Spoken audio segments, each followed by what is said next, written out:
to be in your presence, to sit at your feet, where your love surrounds me and makes me complete. This is my desire, oh Lord, this is my desire. This is my desire, oh Lord, this is my desire.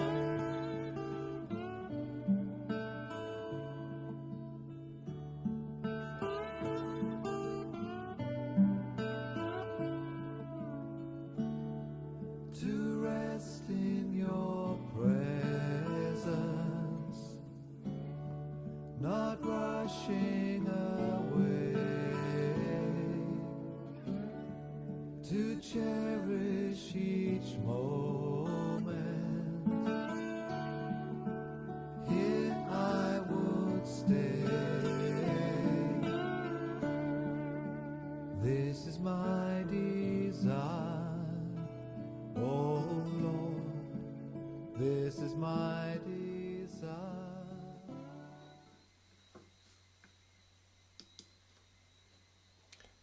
A blessed good morning and welcome to our devotions for today, Thursday. As always, it is a joy to be able to share these moments with you as we continue to grow together and journey together in faith and love, understanding God's purpose for our lives and seeking at all times to follow the path that He has led for us. And so this morning we give thanks, but as we give thanks, we are by duty bound to remember our neighbors in Guyana and Venezuela, as we want to send light, divine light, that would in some way enable persons to think again and to pull back from aggression and to seek some peaceful solution to what is taking place in that region. There are so many disturbances around us. It feels almost like it is an epidemic, because ever so often you're hearing of some other area where there's unrest, where there is the potential for taking up arms or the actual taking up of arms. And this is the 21st century, and we have so much at our disposal. We're looking at all manner of new technologies. Is it possible that we spend so much time focusing on that which is outside of ourselves, on the things that we are creating, and we have spent so little time developing ourselves as human beings? Is that possible? Because it seems that way. It seems as though we've put more energy into machines than we've put into humanity. Let us hold our region in divine light.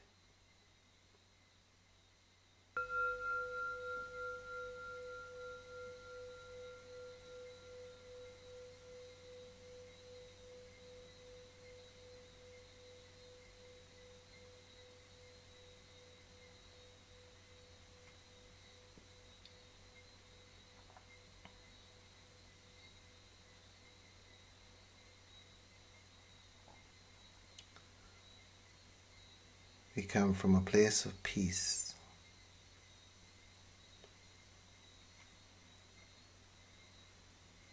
We perceive ourselves as nothing but light.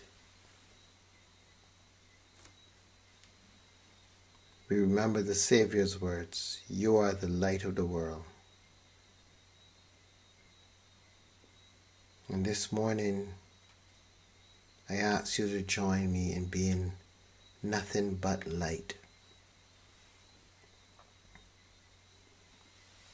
Allowing as much light to come into us and to radiate from us as we possibly can. Imagine yourself as nothing but light, radiating out into this world, radiating out into the darkness of men's minds, many of whom can only see financial reward.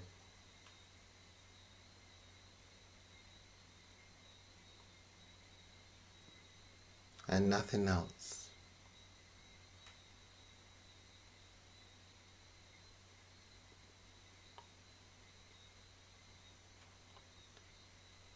We are light. You are light. Your task is to shine, to radiate God's divine presence out into this world.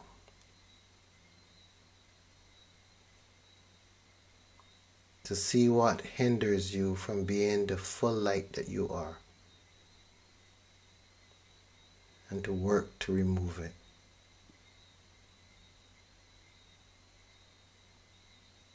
Feel that sense of being light.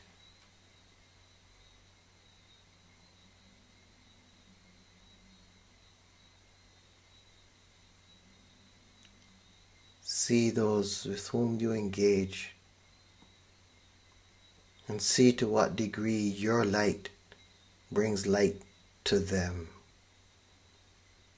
To what degree your light causes their light to burn more brightly.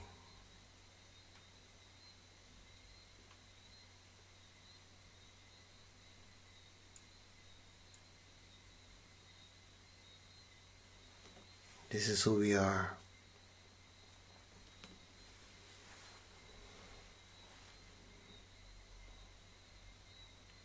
And we must be nothing less.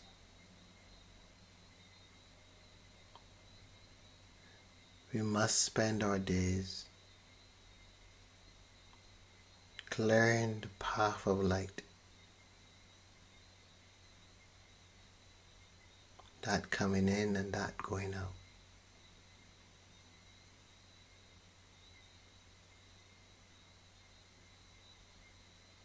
As you meditate this morning,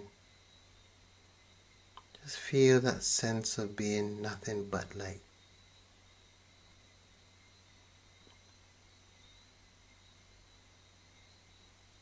And bring into your awareness the people of Venezuela and Guyana as our neighbors, living side by side.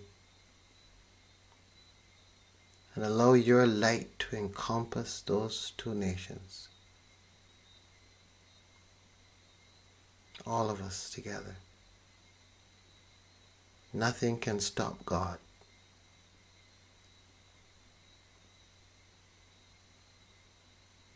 Let us in our imagination perceive peace. Let us see the laying down of weapons.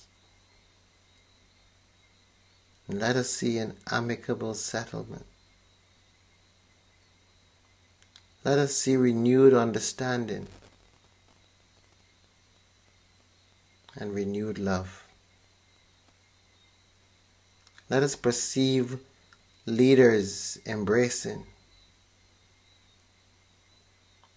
and seeking each other's forgiveness and giving thanks that war was averted,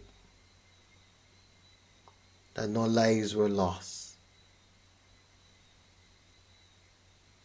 that common sense and wisdom prevailed. See this in your imagination. And let that be your light that you shed out into that region.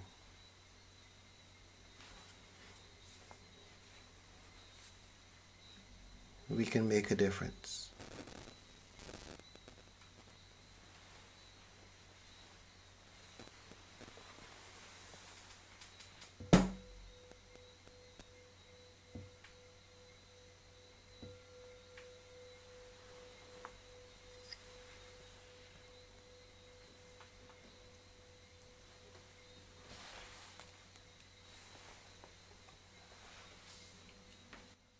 Jesus said,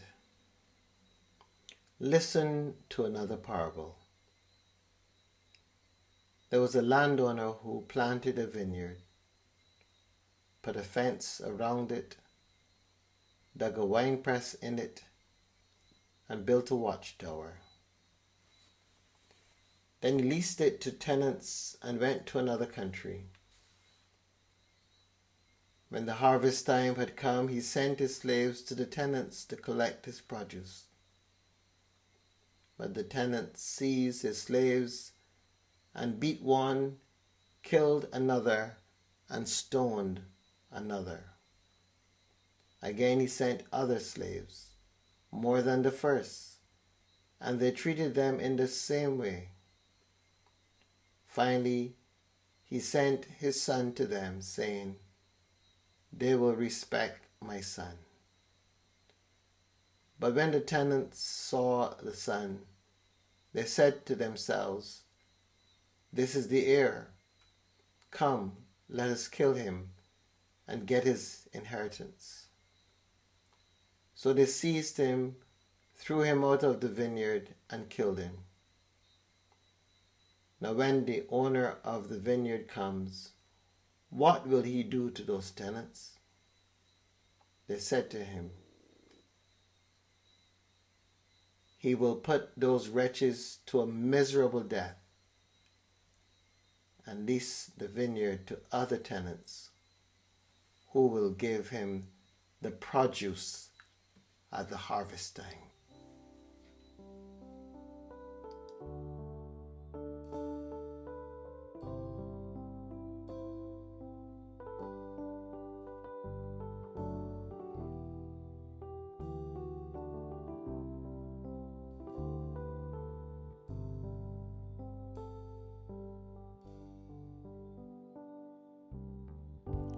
Lord, I come to you. Let my heart be changed, renewed, flowing from the grace that I've found in you.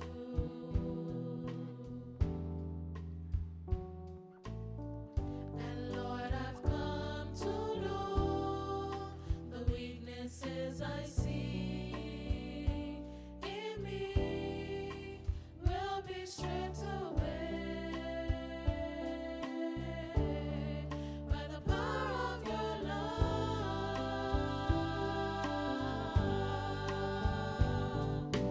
Hold me close, let your love surround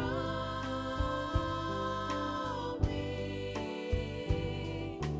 Bring me near, draw me to your side.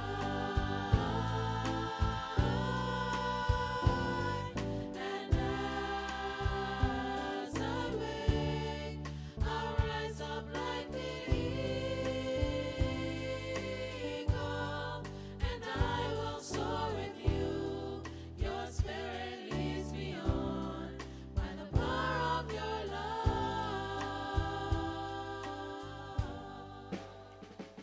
What does it look like to be asleep? How does being asleep manifest in our world, in our lives? It is okay to talk about being awake, being present, being alert, being mindful. But what does it look like to be asleep? And seeing that, in a sense, we are more asleep than awake, it is probably easier for us to identify with being asleep. So what does that look like for you? What does it look like to be asleep? In the parable that Jesus shared in this morning's reading, where a landowner builds a vineyard and gets it all set, he lends it out to some tenants, and then he sends at the appropriate time for his share of the produce, and his slaves were met with all manner of persecution and even death. And finally they even killed his son. And Jesus asked the question, what do you think will happen to them? And they said, well, no doubt that he will come and he will take away all that they have and give it to someone else who will provide the correct return at the end of the day. In this parable, I want to put it to you that the tenants were asleep. They were behaving from a different perspective. There was no wisdom in what they were doing. There was no sense in what they were doing. And Jesus uses these senseless parables at times to help us to understand the folly that we are engaged in. And so when we can see the folly in these parables, in these stories, it's important that we don't just focus on the story, but we recognize that just as when we were children, persons would tell you never point, because when you point, one finger points at the person and the other three point at you. And this is so true. When we hear these parables, don't go thinking of those people. Think of me. What about me? What is this saying about me or to me? The tenants were asleep. In their sleep, they dreamt of being owners of all this. Their idea had no grounds. It could go nowhere. How many things in our own lives reflect that same kind of idea? No grounds, no possibility of going anywhere. Just like a hamster in a cage, constantly running, but accomplishing nothing.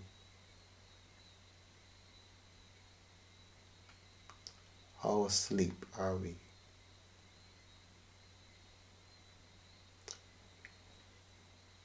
When the tenants are awakened, they find themselves without anything whatsoever.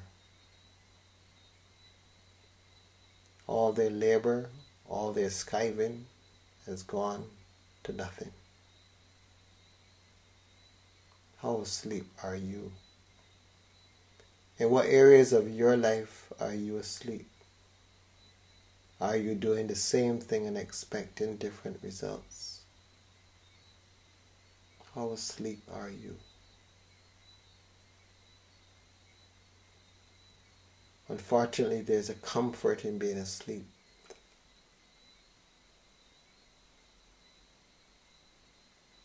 A comfort that causes us to convince ourselves that all is well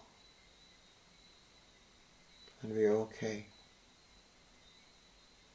And it is the world that is messed up. How asleep are you? Are you ready to awaken before that which is yours is taken away? How much time do you have left to awaken? Do you know what it means to be awake?